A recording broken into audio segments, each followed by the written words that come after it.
Good evening, everyone. A breaking news update on the latest developments and tensions unfolding right now in the Middle East. You know that Iran launched an attack against 3 ships in the Strait of Hormuz region yesterday. So the situation was very chaotic yesterday because of these attacks by Iran.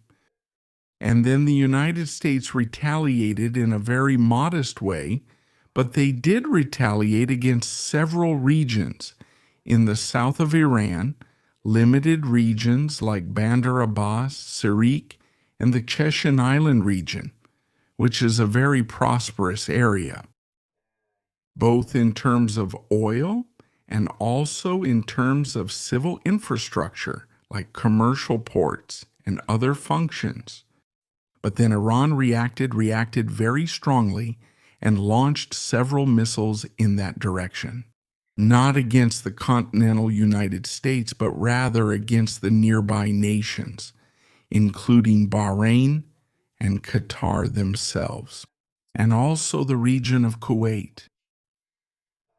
Some of these systems went toward Kuwait and Bahrain, while others didn't reach Qatar, hitting, according to Iran, some United States bases there.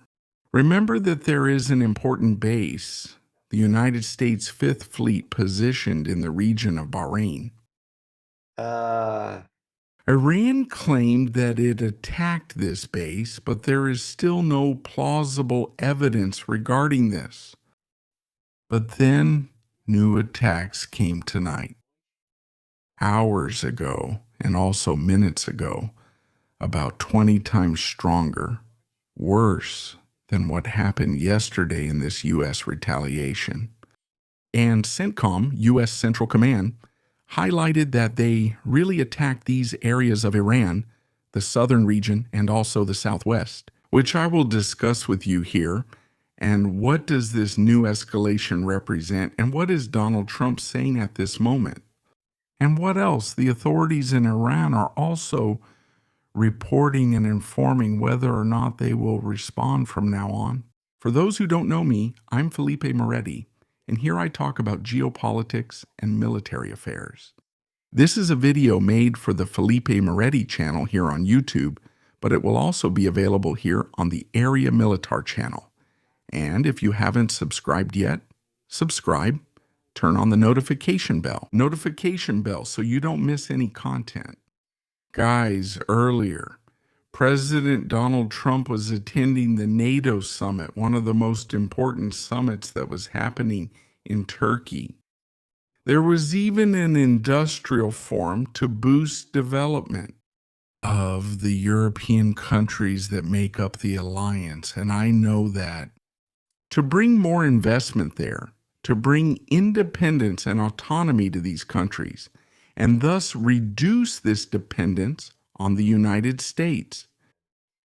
Donald Trump himself declared during his participation in the summit that the ceasefire with Iran was completely over.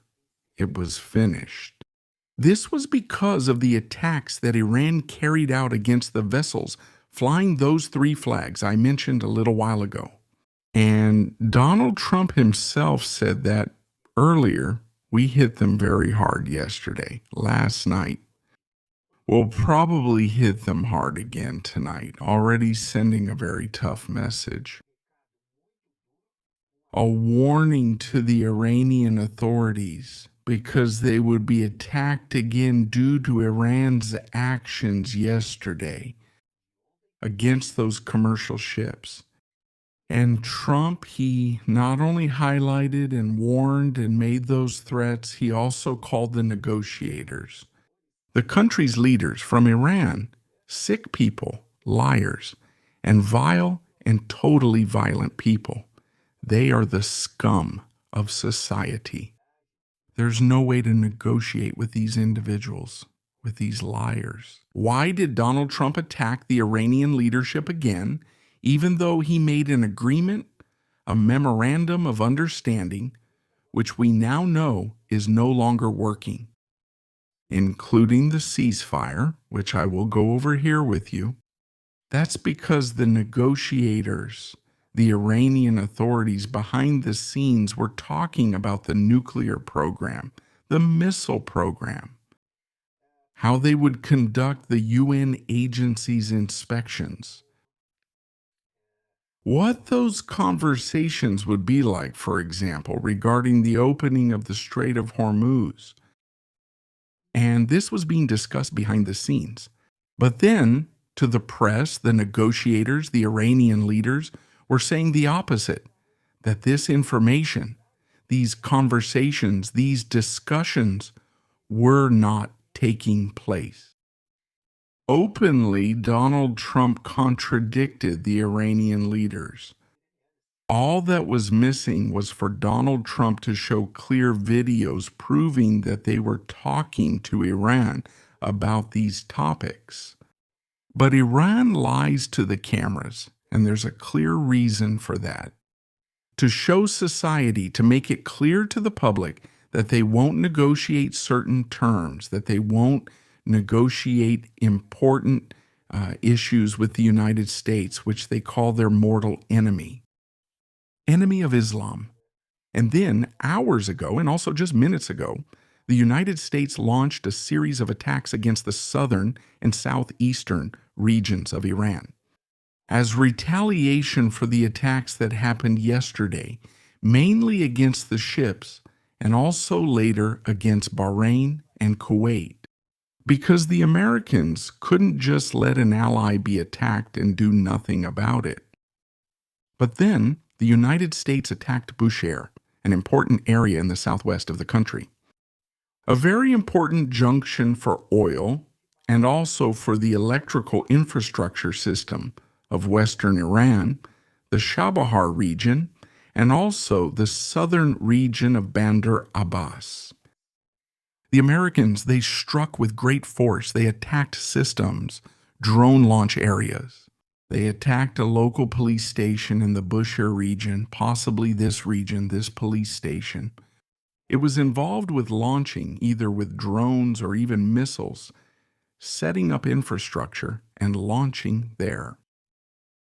But then, in the Chabahar region, the United States managed to hit an important maritime communication tower that connected with the region, there of the Islamic Revolutionary Guard's naval forces, who were carrying out attacks against these commercial ships and also trying to attack American military ships. So the Americans managed to attack this communication tower, breaking this Iranian line of communication. This shows that tonight's attacks by the United States did not target superficial targets. They were not just aimed at launch sites, but at much deeper and more vital targets for the stability of each region, of each point in Iran, and mainly hitting electrical infrastructures and systems, as well as location systems of Iran. Or, of course, Iran reacted, said it would not let this go unanswered, and promised retaliation against this aggression that they called American aggression. And of course, most likely, they will try again to close the Strait of Hormuz. But the American Vice President himself, J.D. Vance, made it clear that if there is any closure or interruption of navigation in the Strait of Hormuz, there will be serious consequences. The situation will get worse. But the situation is already escalating more and more, and at any moment a further escalation could happen with new retaliatory attacks from Iran. And so far, as I'm recording this video, there haven't been any attacks against Bahrain, Kuwait, or the United Arab Emirates, or against Qatar, for example. However, sources who spoke to some Arab media outlets made it clear that Bahrain directly participated in the United States attacks against Iran. This escalates the situation to very sensitive levels because the Iranians might retaliate, strike back, Bahrain, and not only targeting the American base in the region of the Fifth Fleet, but also any region, any area of importance in Bahrain. As retaliation for the country's involvement in the attacks, Just a short while ago, during his disembarkation from Air Force One, returning from the NATO summit in Turkey, Donald Trump told the reporters nearby who were waiting for his arrival. He said that Iran called his officials, called the office directly. According to him, in his own words, they called him. So that means there was a direct call asking for an immediate agreement. So now we have, in addition to these attacks, an escalation. And now we have this request, but not as a move for a truce, but rather as a possibility to cool things down in this situation. Things are boiling over in the Middle East, and this could escalate much further. And so, once again, a regional war involving Arab countries, like Bahrain, for example, which participated in these attacks against Iran, to participate directly alongside countries like Qatar, the Emirates, and Kuwait against Iran. So at any moment, I'll bring you new details. So make sure to subscribe to the channel and turn on the notification bell so you don't miss any content. Thanks for being here. See you in the next video.